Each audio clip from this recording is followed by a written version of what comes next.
Queridos amigos, buen día. Hoy vamos a tener nuestra segunda entrega de la serie Memoria Histórica del Ecuador. Vamos a abordar dos temas, las bulas alejandrinas y el segundo viaje de Colón. A lo largo del desarrollo de nuestra charla, vamos a ir comprendiendo estos aspectos que por el momento se nos presentan algo difusos y algo complicados, pero en realidad no tienen mayor complicación. Ya vamos a ver. Habíamos hablado en nuestro capítulo anterior del regreso de Cristóbal Colón luego de su primer viaje y había llegado justamente a las cortes de Castilla y Aragón llevándose consigo personas vivas que él consideraba eran indios, que había traído de la India. También había llevado algunos elementos metálicos, un poco de oro, algo de lo que pudo recuperar del primer viaje. El júbilo se había disparado en la península ibérica y concretamente en los reinos de Castilla y Aragón, pero a la vez se contrastaba con el problema en el que habían incurrido porque inmediatamente de regresar Cristóbal Colón, el rey portugués impuso, digamos, una protesta ante el Papa respecto de una violación que había cometido Colón al superar la latitud que se había establecido en el Tratado de Alcacobas, mediante el cual todos los marinos de Castilla y Aragón debían llegar máximo hasta la altura de las Islas Canarias, al lado del África.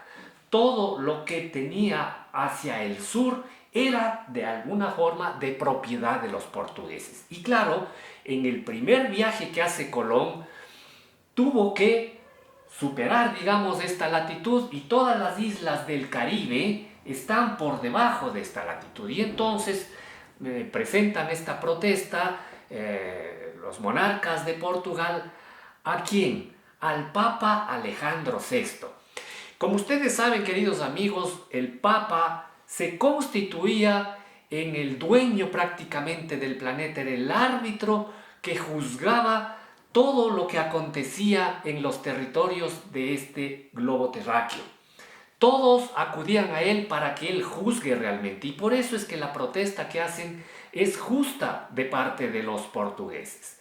Frente a esta contingencia, los reyes de España también acuden a Roma para solicitarle el apoyo del Papa en la medida de que ellos se habían abanderado el título de reyes católicos. Recuerden ustedes que en 1492 expulsaron a los últimos musulmanes de la península ibérica. Y claro, en ese sentido el Papa acogió este pedido de los reyes de Castilla y Aragón y en son de solucionar el impasse con los portugueses, dividió el Océano Atlántico no de forma horizontal como estaba originalmente, sino de forma vertical.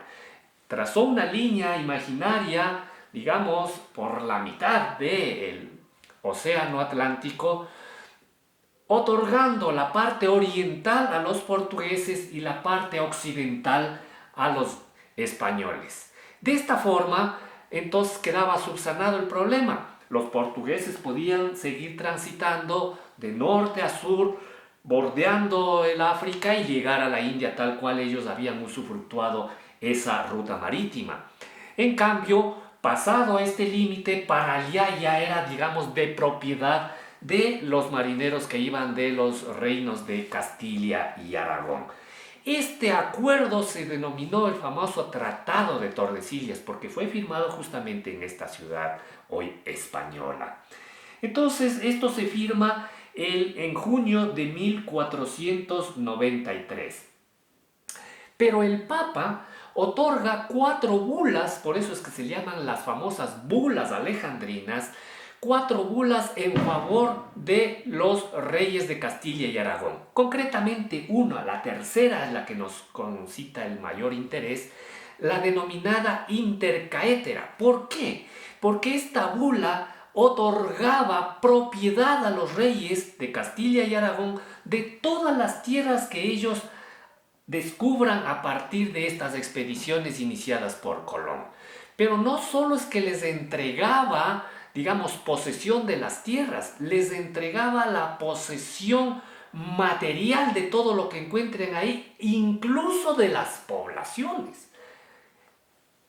En este caso, los reyes de Castilla y Aragón asumían propiedad de los territorios que a la postre va a ser el nuevo continente que estaban descubriendo realmente Cristóbal Colón, pero que, como hemos dicho en el segmento anterior, Colón hizo 4 viajes, pero él murió convencido de que había llegado a la India, ¿verdad?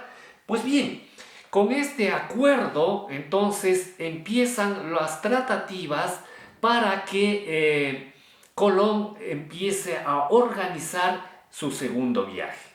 Sin embargo, esta bula intercaetera no solo que les otorgaba propiedad a los reyes de Castilla y Aragón, sino que les daba a perpetuidad. Significaba que luego de sus días, esas posesiones quedaban heredadas a sus sucesores.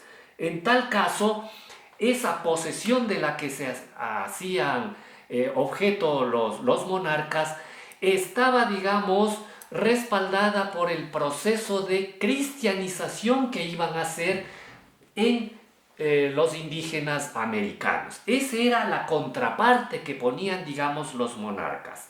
En este sentido, Colón empieza a desarrollar, a preparar el segundo viaje. Sin embargo, llega a oídos de unos teólogos de Salamanca esta famosa bula intercaetera, en la cual el Papa otorgaba propiedad y exclusividad a los reyes de Castilla y Aragón respecto de estos territorios que por el momento estaban convencidos que era la India. Pues bien, ahora nos vamos a centrar en el segundo viaje de Colón. Y esto es muy importante porque en verdad se constituye en un verdadero viaje de conquista y de colonización, porque el primero realmente fue meramente exploratorio. Ya estaban recién llegando a tierras desconocidas y lo que estaban haciendo es solamente explorar, ver, hacer unos primeros contactos y no más. Sin embargo, recordemos que en ese primer viaje la nao, la Santa María, había encallado, en cuyo caso la desarmaron y construyeron el fuerte de Navidad. En ese fuerte quedaron los marinos que fueron en esta nao, más o menos 35, 38, para ver cómo ellos empezaban a hacer una suerte de intercambio, de socialización, de relación con los indígenas que habían, digamos, habitado esta isla.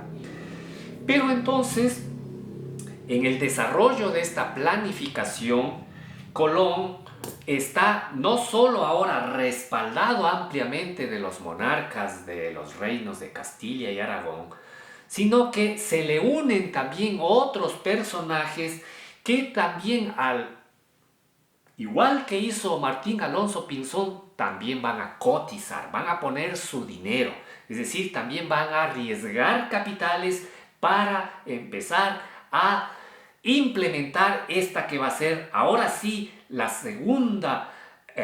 segundo viaje de conquista y colonización. Por supuesto, Colón era el gran comandante en jefe, el gran capitán que iba delante de toda esta gran expedición que se iba a desarrollar. La particularidad de este segundo viaje es que logra juntar 17 barcos, 5 naos y 12 carabelas. Las naos son las naves más grandes. ¿Se acuerdan que en el primer viaje había una nao y 2 carabelas? La nao era la Santa María, la más grande, la que encalló, y la Pinta y la Niña eran las carabelas. Bueno, en este caso ahora van 5 naos y 12 carabelas. Entonces son 17 naves para este segundo viaje. Más o menos 1.500 viajeros se iban a embarcar en este que ya era un segundo viaje a tierras de alguna forma ya conocidas, a donde ya arribó por una primera vez Cristóbal Colón. El segundo viaje se establece con una multiplicidad de elementos que van a viajar. Primero hablemos de los personajes, de los humanos. En este viaje se van a embarcar religiosos, se van a embarcar obviamente marineros, se embarcan soldados y por supuesto se embarcan cronistas. Y aquí yo quiero detenerme un poquito para explicar qué papel jugaban estos personajes. Muchas veces habremos escuchado, pero un cronista difiere sustancialmente de la obra de un historiador. El cronista es un personaje destinado a escribir todo aquello que está sucediendo en momento real en la expedición. ¿Recuerdan ustedes que en el primer viaje nosotros abocamos conocimiento de la bitácora, del diario de viaje, del libro del viaje de Cristóbal Colón? A partir de ahora ya los historiadores podremos contar de la obra escrita de estos cronistas. Ellos iban, como les digo, literalmente a fotografiar lo que pasaba.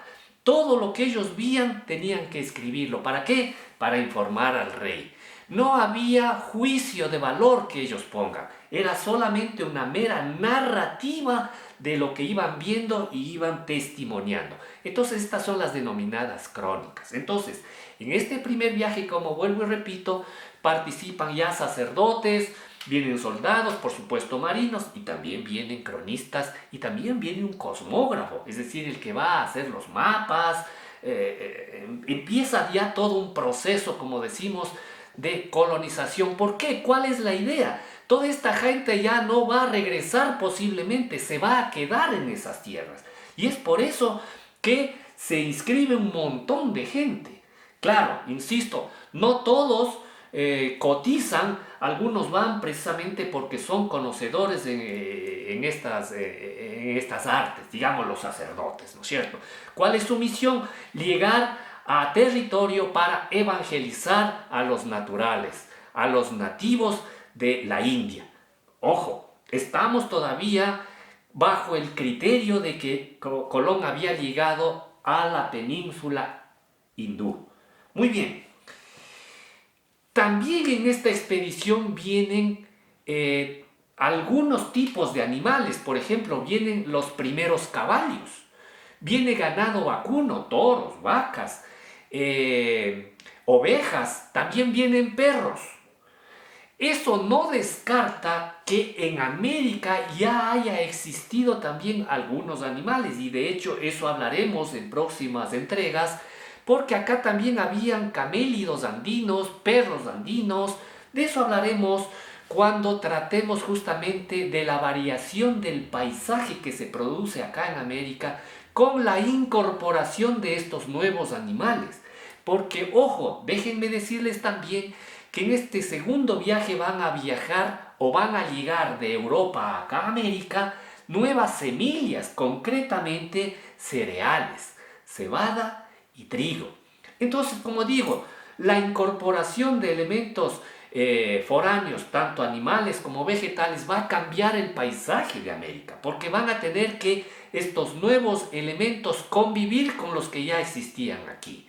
Y de hecho, los europeos, más tarde que temprano, se van a llevar también productos que son nativos de América. Hemos dicho que el primer viaje ya Colón llevó tabaco. Pues bien, luego van a llevar maíz, van a llevar las papas, todo lo que son tubérculos, calabazas, etc. Es decir, de continente a continente hubo una retroalimentación.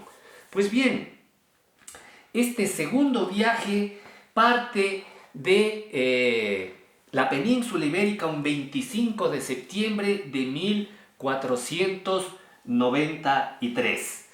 Como les digo, este es un viaje ya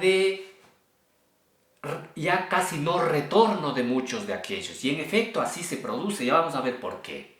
Pues bien, Tal cual sucedió en la primera expedición, los navieros primero se dirigen hacia las Islas Canarias, donde van a quedarse unos pocos días consiguiendo más víveres, aprovisionándose de mejor cantidad de agua, etcétera, para ahora sí lanzarse al Mar Tenebroso, que ya no es tan desconocido, porque ya una primera ruta fue abierta en 1492 por el almirante Colón. Entonces, en este viaje, que también dura un poco más de un mes, estos 17 barcos llegan nuevamente a las islas ya conocidas anteriormente por los primeros expedicionarios. Y la primera sorpresa que se encuentra Colón es que el fuerte de Navidad ha sido arrasado, lo han incendiado. Y luego empiezan las averiguaciones respecto de los que quedaron ahí. Pues bien, por informaciones que les dan y por testimonio de algunos de los habitantes, todos fueron ejecutados. ¿Qué había sucedido? Que en base al criterio de superioridad que el que llegaron los europeos, habían empezado a hacer de las suyas, digamos, de los nativos de esta isla, y encontraron la reacción furibunda de aquellos siendo ejecutados todos, y todos habían sucumbido hasta el segundo regreso de Cristóbal Colón. No había quedado nadie, no se había salvado nadie. Entonces, esa fue la primera gran sorpresa que tiene el almirante. No obstante, el resto de la expedición empieza a tomar posesión del territorio. ¿Sí? Eso significa el desplazamiento paulatino de esos territorios inicialmente habitados de los nativos. ¿Ya? Porque esta gran masa de población europea van a utilizar ya ese espacio, y es justamente donde van a inaugurar la primera ciudad europea en suelo americano. Por supuesto, ellos siguen convencidos que están en la isla. De hecho, esta primera ciudad se va a llamar la Santa Isabel. ¿Ya? En todo caso, podemos decir que están todavía en las islas, en las Antillas del Mar Caribe, en lo que es Centroamérica. Es ahí donde están, digamos, circulando, buscando unas y otras islas.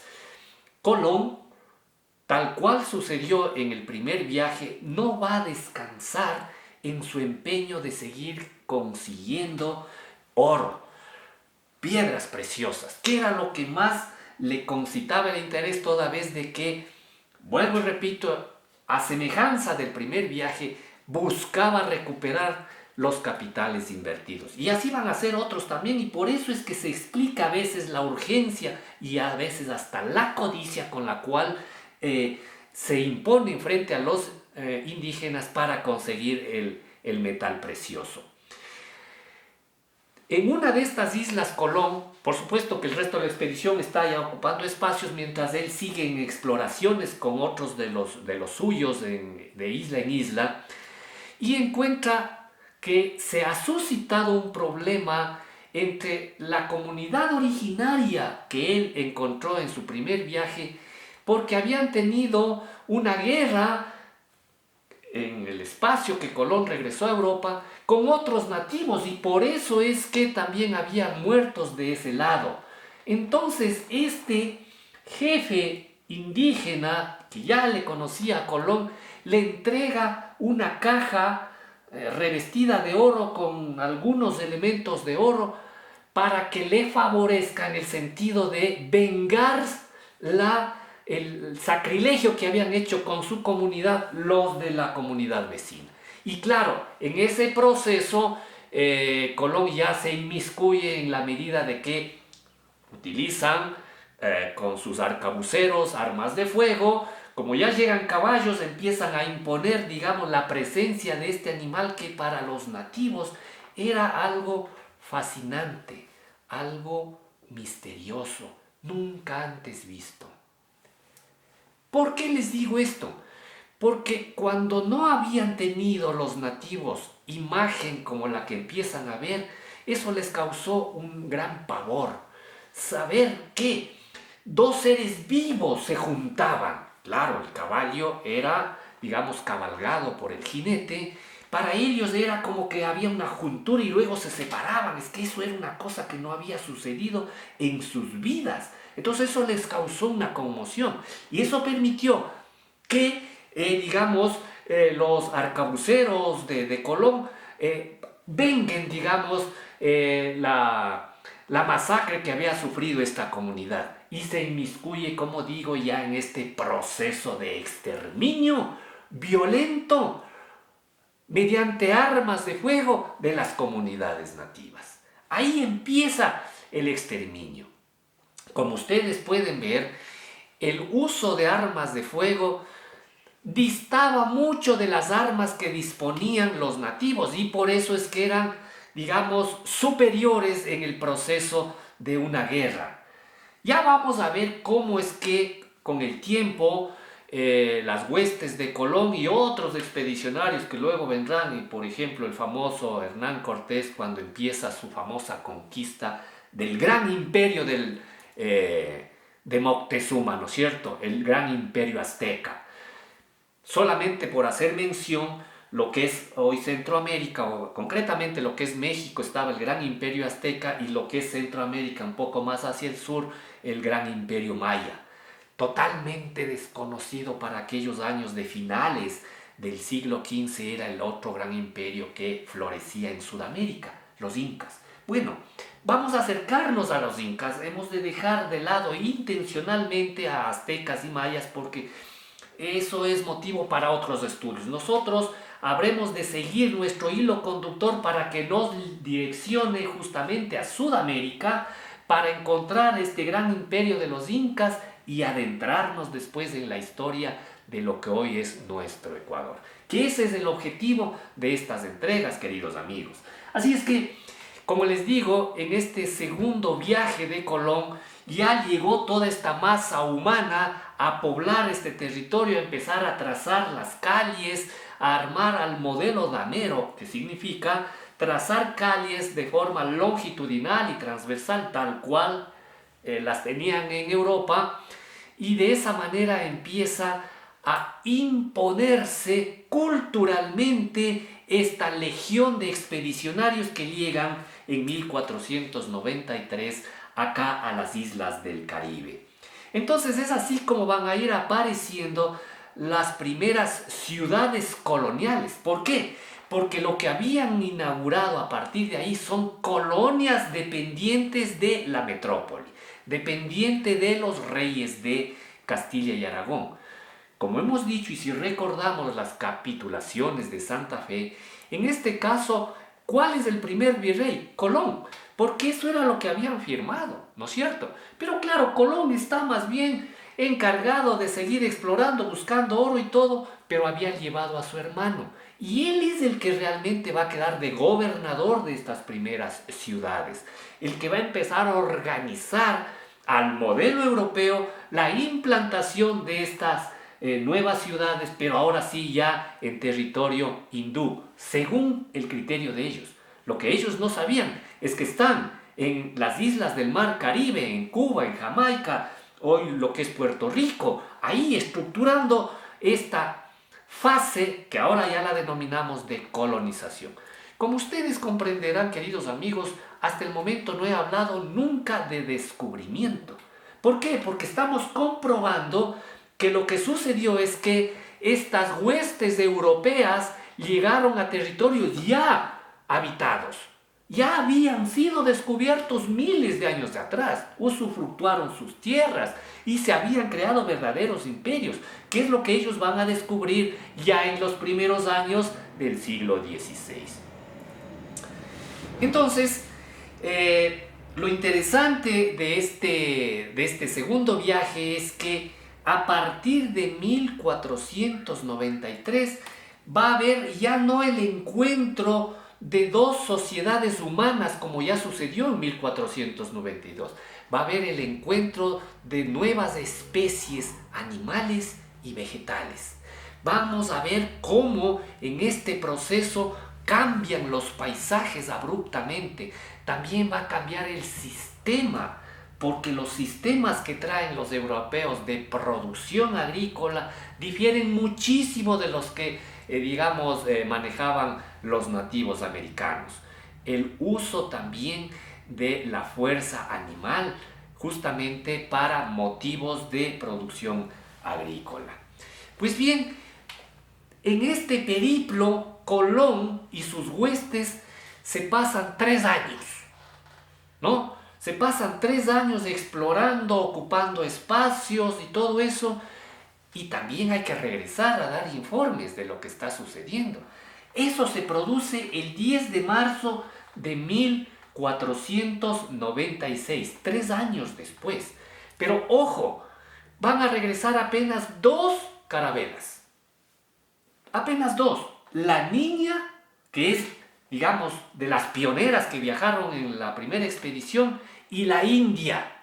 Ojo, no he dicho la Pinta, he dicho la India, porque esta es la primera carabela que se construyó en suelo americano y que por primera vez iba a hacer su viaje inaugural, pero esta vez desde América hacia la península ibérica. Insisto por enésima vez, todos están convencidos que han llegado a territorio hindú. Sin embargo, Colón en estas expediciones hay testimonios que parece que ya topó costas continentales. No sabemos concretamente si es en este o en el tercer viaje que arriba a lo que es la desembocadura del río Orinoco, en el norte de Venezuela. Entonces eso ya sería más bien territorio continental, porque ojo, todas estas expediciones lo que han estado es solamente de isla en isla, ocupando, colonizando lo que hoy es el Mar Caribe, ¿verdad? Y entonces, ya veremos en las próximas entregas el tercer y cuarto viaje de Colón, que ya no tiene mayor expectativa, digamos, cuanto sí este segundo, que fue el verdadero viaje donde vino la gente a quedarse.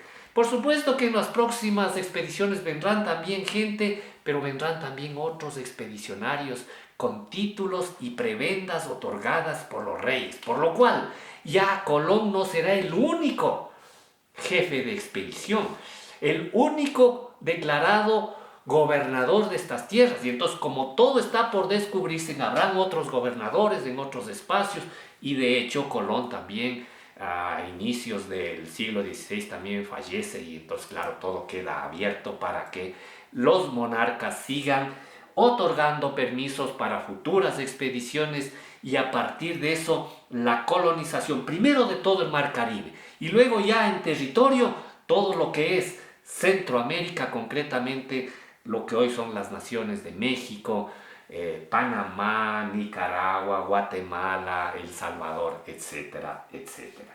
Como les digo, mis queridos amigos, les anticipo que en las próximas entregas nuestro recorrido histórico dejará Centroamérica, porque estaremos ya en las primeras décadas del siglo XVI para seguir la pista de un expedicionario que va a ser el que perpetre la conquista del Imperio Incásico, Francisco de Pizarro. Entonces, les invito para la próxima entrega, no se olviden por este mismo segmento seguirnos en Memoria Histórica del Ecuador. Así es que, invitados todos y hasta la próxima.